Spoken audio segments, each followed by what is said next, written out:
जय हिंद दोस्तों, वंदे मातरम। पिछले करीब एक साल की अगर हम बात करें तो व्लादिमीर पुतिन के बारे में अच्छी, बुरी और न्यूट्रल तीनों ही तरह की बातें हुई हैं।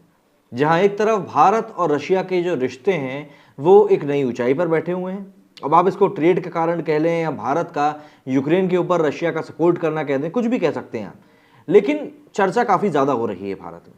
और ऐसा ही नहीं कि सिर्फ भारत में, भारत को भी कई सारे पश्चिमी देशों की नाराज़गी झेलनी पड़ी थी, लेकिन एस जयशंकर की लीडरशिप के अंडर में भारत ने यूरोपीय समेत कई सारे देशों को माकूल जवाब भी दिया।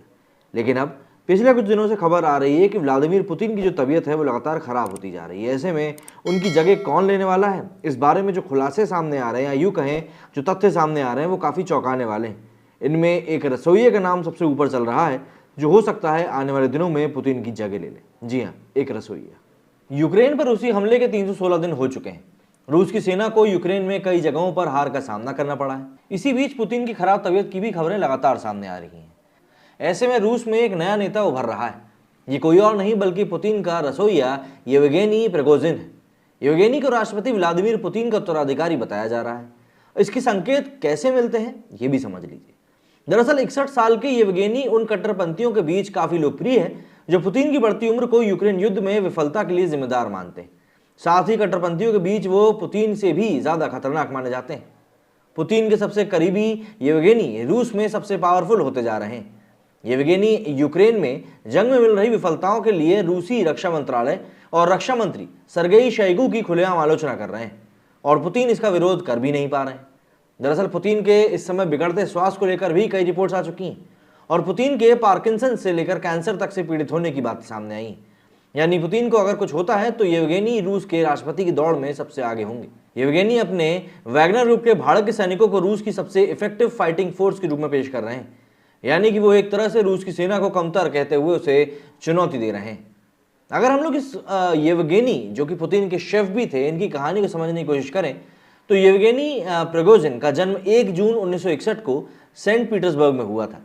पुतिन की तरह येवगेनी सेंट पीटर्सबर्ग में पले बढ़े। रूसी कोर्ट के डॉक्यूमेंट के मुताबिक येवगेनी को 1981 में मारपीट, डकैती और धोखाधड़ी में दोषी ठहराया गया था और 13 साल की सजा भी दी गई थी। हालांकि सोवियत यूनियन के पतन के 9 साल बाद येवगेनी को रिहा कर दिया गया। येवगेनी ने जेल से बाहर आने के बाद बिजनेस करने का फैसला किया और सबसे पहले हॉट डॉग का स्टॉल लगाना शुरू किया। इसके बाद अमीर लोगों के लिए एक रेस्तोरां भी खोला। येवगेनी ने अपने पार्टनर्स के साथ मिलकर डॉक की गई बोट पर एक रेस्तोरां खोला। इसे जल्द ही काफ़ी ज़्यादा पॉपुलैरिटी मिली और ये सेंट पीटर्सबर्ग का सबसे फैशनेबल डाइनिंग स्पॉट बन गया। पॉपुलैरिटी का अंदाज इस बात को लेकर लगा सकते हैं कि पुतिन खुद वर्ल्ड लीडर्स के साथ इस रेस्तोरां में गए थे।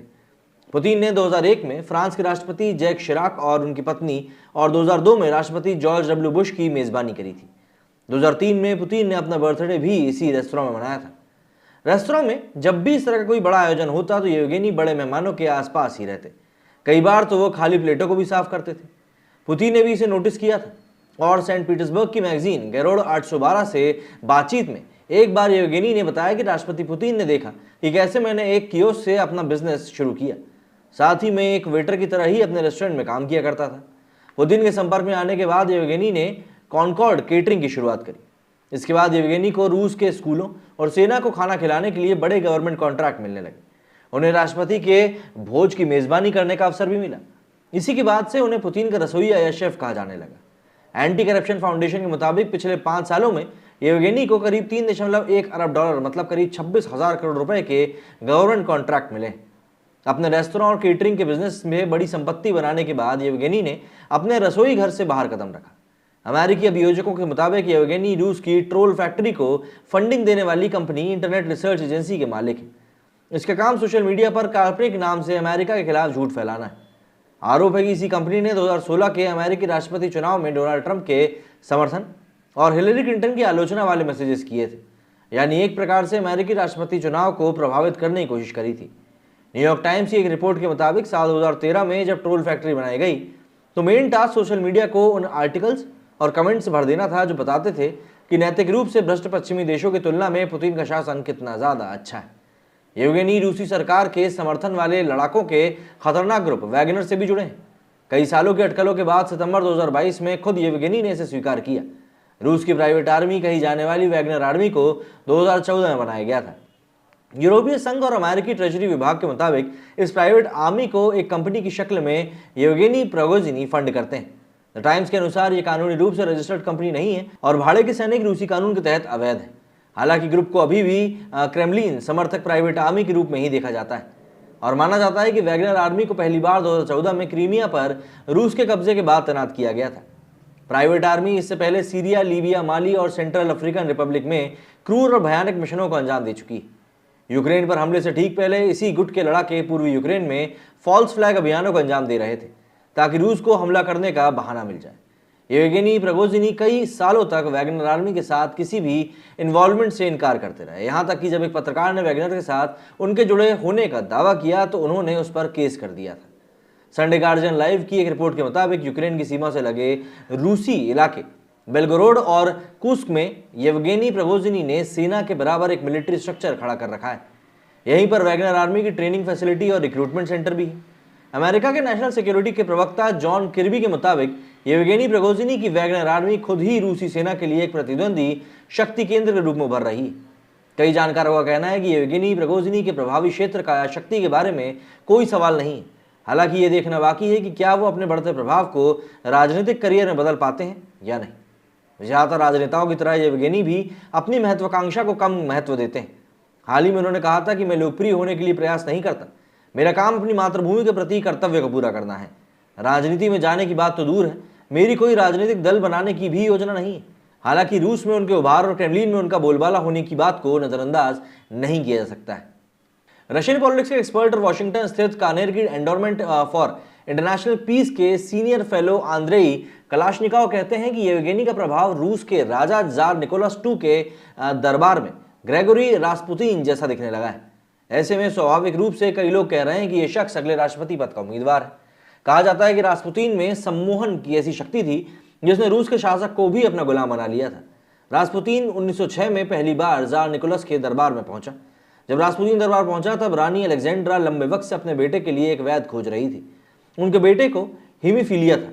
राजकुमार को एक जरा सा कट लग जाने पर जान का खतरा बना रहता था। उस वक्त इस बीमारी का कोई इलाज नहीं था। ऐसे में रास्पुतिन ने रानी को भरोसा दिलाया कि राजकुमार को कुछ नहीं होगा। उसने ना जाने ऐसा क्या किया कि कुछ दिनों में राजकुमार बिल्कुल ठीक हो गए। इससे शाही दरबार में रास्पुतिन का काफी ज्यादा कद बढ़ गया और सभी लोग इनके मुरीद भी हो गए। 1991 में सोवियत संघ के बिखरने के बाद यानी 31 सालों में रूस में 3 लोग ही राष्ट्रपति बने।